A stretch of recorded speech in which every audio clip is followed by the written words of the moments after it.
Cornelia Corrie ten Boom was a watchmaker born in Haarlem, Netherlands in 1892 and grew up in a devoutly religious family. During World War II, she and her family harbored hundreds of Jews to protect them from arrest by Nazi authorities. Betrayed by a fellow Dutch citizen, the entire family was in prison. Corrie survived and started a worldwide ministry and later told her story in a book entitled The Hiding Place. In May of 1942, there was a knock on the door.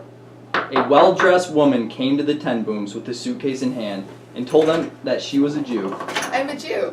Her husband had been arrested several months before. Her son had gone into hiding, and occupation authorities had recently visited her, so she was afraid to go back. I'm afraid.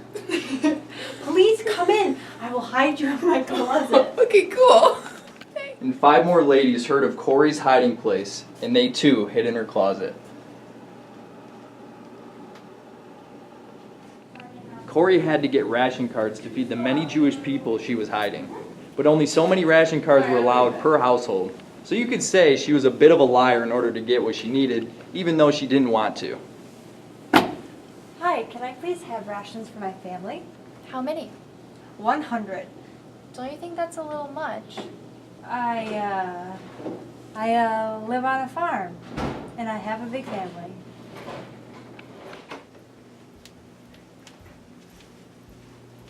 What is this?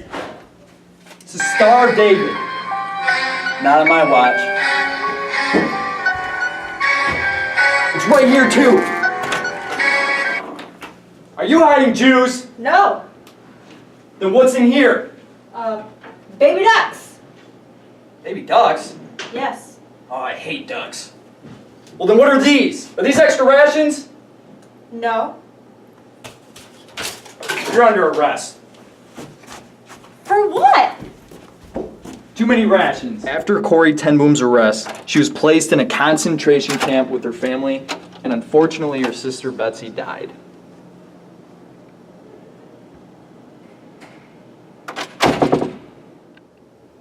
One day, Corrie received a note stating that she was free. It was a miracle from God.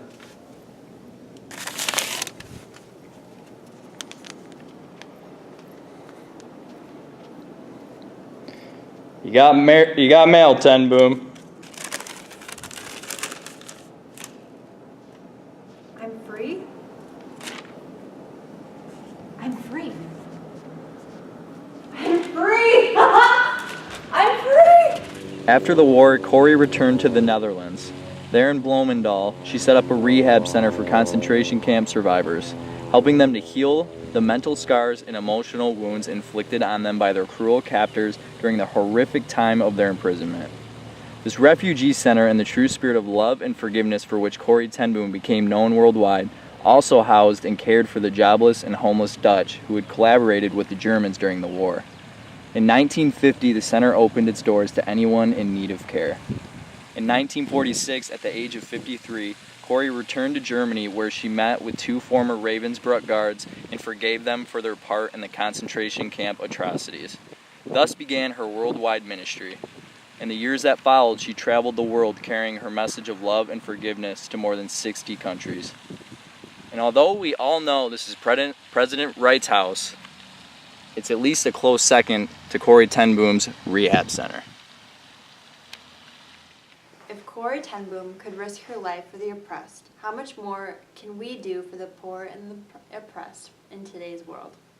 As of May 2016, 45,000 Holocaust survivors in the United States are living in poverty with limited assistance. However, there are certain organizations such as the Jewish Federation that help supporting these survivors with counseling, health care, and other medical needs that they have. Why we explain things the way we do now because of history. We have a day to remember this tragic event and the people affected by it. January 27, 1945 was the day the former Nazi concentration camps of Auschwitz were liberated. So today, the United Nations General Assembly designates January 27th as the International Day of Commemoration and Memory of the Victims of the Holocaust. So practically speaking, I think the best way we can remember these people is simply that. Not forgetting them, marking the day on our calendar, and just always having a prayerful posture for these people. And if we can contribute financially or do anything to help the people that are left over, or just to remember them and just kind of take a moment to really understand the significance of the events, I think that's a good way we can remember them and apply that today.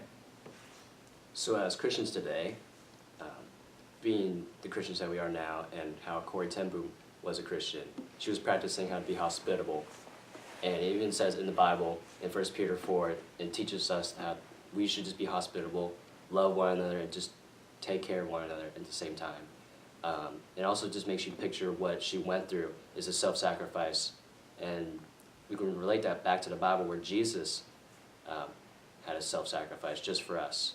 So if we could picture like any time, anywhere that if we're going to be risking our lives for somebody, helping someone out, you just got to ask your question, what would Jesus do in this moment? Or what would Jesus do like right now?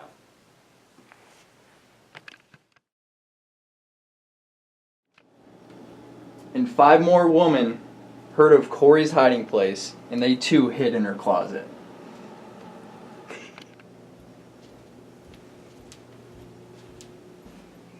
What is this?